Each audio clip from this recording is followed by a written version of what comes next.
16 Python for data science. अब इसके अंदर मेरे पास क्या है, अपन देखने वाले हैं कि सुपरवाइज लर्निंग होती क्या है।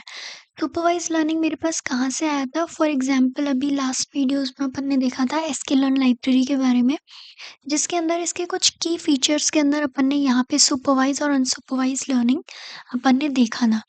सुपरवाइज लर्निंग के अंदर मेरे पास लास्टली मैंने अलग अलग उसके मतलब एल्गोरिदम्स देखे थे कि वो कौन-कौन से हो सकते हैं, उन सभी को अपन इसमें डीपली थोड़ा-सा डिस्कस करेंगे। तो सबसे पहले सुपरवाइज़ लर्निंग मेरे पास होती क्या है, जहाँ पे मेरे पास एक लेबल्ड डेटा गिवन होगा। मतलब जहाँ मेरे पास इनपुट भी होगा और एट द सेम टाइम मेरे पास वहाँ पे आउटपुट भी होगा।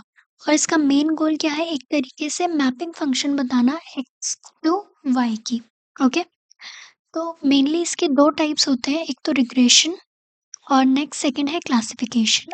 इसके अंदर अगर मैं इसे और डीपली बताऊँ तो क्लासिफिकेशन के अंदर कैटेगोरिकल वेरिएबल्स की बात हो रही है। कैटेगोरिकल वेरिएबल्स एक तरीके से मेरे पास क्या हो गए, फॉर एग्ज़ाम्पल मेरे पास कोई भी एक जेंडर फैक्टर आ सकता है जिसके अंदर या तो वो मेल हो या फिर फीमेल हो, या फिर मैं क्या कह रही हूँ, या तो गर्ल है या बॉय है। ये 2 ही आउटपुट्स मेरे पास है।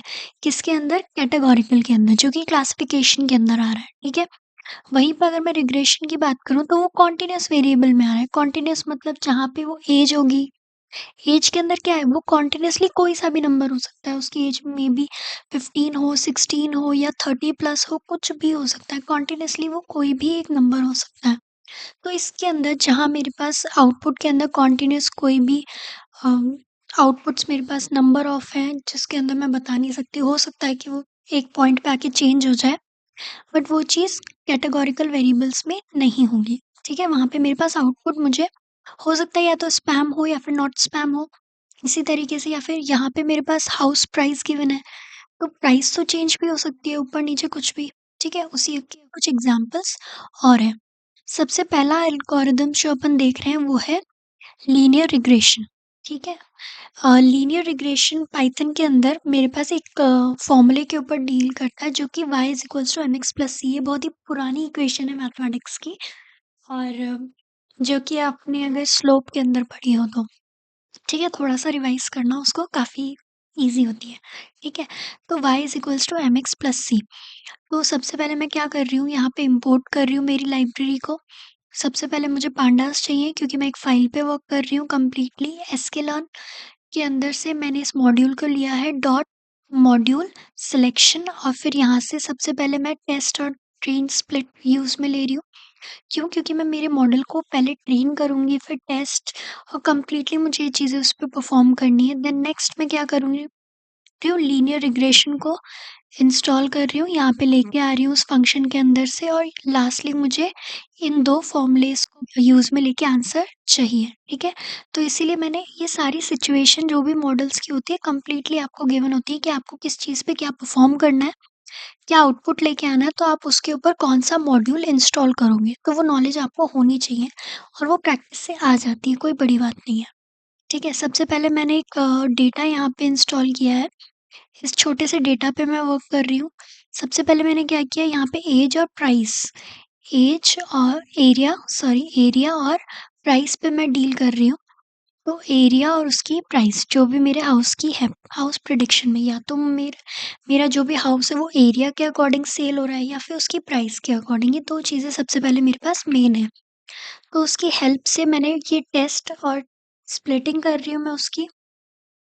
उसके बाद मैं क्या कर रही हूँ नेक्स्ट, इस फंक्शन को मैंने अप्लाई किया कंप्लीटली, जिसके ऊपर टेस्ट साइज़ मैंने ले लिया 0.2 और रैंडम स्टेट मैंने 42 ले ली, ठीक है? मॉड्यूल को मैंने इंस्टॉल किया, यहाँ पे फिट किया एक्स ट्रेन और वाई ट्रेन के साथ। ये लास्ट वीडियोस में मैंने एक्सप्लेन कर रखा है हर एक चीज़। एंड देन नेक्स्ट मैंने वाई, ये सिंपल मेरे वेरिएबल्स का नाम है, आप चाहें तो चेंज कर सकते हैं, बट उसी के अकॉर्डिंग दीजिए जो आपकी रिक्वायरमेंट है। और यहाँ पे सिंपली मैंने आर स्क्वायर निकालने के लिए ये चीज़ यहाँ पे अप्लाई कर दी है इस तरीके से, और यहाँ पे मेरा आउटपुट आ गया। नेक्स्ट मैं क्या कर रही हूँ, लॉजिकल रिग्रेशन मैंने यहाँ पे इंस्टॉल किया है, उस पे वर्क करूँगी। लॉजिकल रिग्रेशन मेरे पास इस फॉर्मूले पे बेस्ड है। फॉर एग्जांपल p = 1/1 + e की पावर माइनस z, ठीक है? इस फ़ॉर्मूले के ऊपर लॉजिकल रिग्रेशन वर्क करता है। तो सबसे पहले वही मैंने एक फ़ाइल ले ली है फिर से। मेरी ये फ़ाइल कुछ इस तरीके से डेटा है मेरे पास, इसके अंदर यूज़र वग़ैरह यहाँ पे आपकी अपलोडेड होनी चाहिए, तभी ये जुपिटर नोटबुक पे वर्क करेगी, ठीक है? उसके बाद मैं क्या कर रही हूँ, इन 2 एल्गोरिदम्स पे वर्क कर रही हूँ। मुझे क्या चाहिए, उसकी ऐज भी चाहिए और ये सैलरी के बारे में भी मुझे पूरी इन्फॉर्मेशन चेक करनी है। तो ये दोनों ही वेरिएबल्स मैंने इस वाले डेटा में से निकाल लिए, एस्टिमेटेड सैलरी। और उसके बाद मैंने वही सबसे पहले टेस्ट और ट्रेन किया मेरे मॉडल को। उसके बाद इस बार मैं क्या कर रही हूँ, लॉजिकल रिग्रेशन अप्लाई कर रही हूँ, बाकी सारी चीज़ें वही सेम है। और जो मेरी रिक्वायरमेंट है उसके अकॉर्डिंग मैं यहाँ पे आउटपुट निकाल लूँगी, ठीक है? देन नेक्स्ट मेरे पास क्या है, डिसीजन ट्री।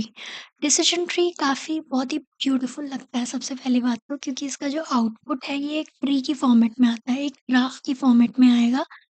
ग्राफ तो नहीं, बट हाँ, इसीलिए इसकी ये ब्रांचेस वगैरह निकल जाती है इसको, तो फिर इसीलिए इसको डिसीजन ट्री नाम दिया है, ठीक है? क्योंकि ये काफ़ी ईज़िली एक्सप्लेन कर देता है अपने मॉडल को। और नेक्स्ट मेरे पास क्या है, और इसके अंदर काफ़ी ईज़ी इनसाइट्स भी आ जाते हैं एक तरीके से देखा जाए तो, और काफ़ी अच्छे तरीके से ये न्यूमेरिकल बेस्ड डेटा पे वर्क भी करता है। और सबसे पहले मैंने इसे इंस्टॉल करने के लिए सारे फंक्शंस इंपोर्ट किए हैं, या फिर मैंने जो भी इंस्टॉल करने थे अलग-अलग लाइब्रेरीज़ से निकाले हैं मॉड्यूल्स को। सबसे पहले मैं यहाँ का क्या कर रही हूँ, एक प्री इंस्टॉल डेटा पे वर्क कर रही हूँ जो ऑलरेडी बिल्ट इन है। वो है मेरे पास आई कि इसको थोड़ा बोलने में दिक्कत होती है, आइरिस, ठीक है? आइरिस डेटा पे मैं वर्क कर रही हूँ, जो कि मैंने sklearn डेटा सेट पे से ही निकाला है। sklearn data set import load iris, ठीक है? तो लोड आइरिस पे मैं वर्क कर रही हूँ, डायरेक्टली डेटा गिवन है जिस पे आप डायरेक्टली वर्क कर सकते हैं, ठीक है? वाई ले लिया मैंने, और एक्स के अंदर भी मैंने डेटा और ये सब कुछ ट्रांसफ़र कर दिया। काफ़ी सारी चीज़ें सिमिलर हैं, बस यहाँ पे वेरिएबल का नाम दे दिया। यहाँ पे मैंने डिसीजन ट्री को क्लासिफ़ाई किया, ट्री के साथ क्लासिफ़ाई कॉल किया, और फिर यहाँ पे उसके जितने भी फीचर्स मुझे देने थे मैंने यहाँ पास आउट किए, एंड देन इसे सिंपली रन कर दिया। ये डेटा इनमें कन्फ्यूज़ होने की ज़रूरत नहीं है, धीरे-धीरे प्रैक्टिस करके आ जाएँगी चीज़ें। लास्टली मेरे पास है रैंडम फॉरेस्ट। रैंडम फॉरेस्ट के अंदर ये मल्टीपल एक तरीके से कॉम्बिनेशन ही मान लो डिसीजन ट्री का, और काफ़ी अच्छे से वर्क करता है ये रैंडमली, काफ़ी अच्छा। और इसकी अगर मैं बेनिफिट की बात करूँ तो हाई एक्सेसली काफ़ी अच्छा यूज़ में लिया जाता है, मतलब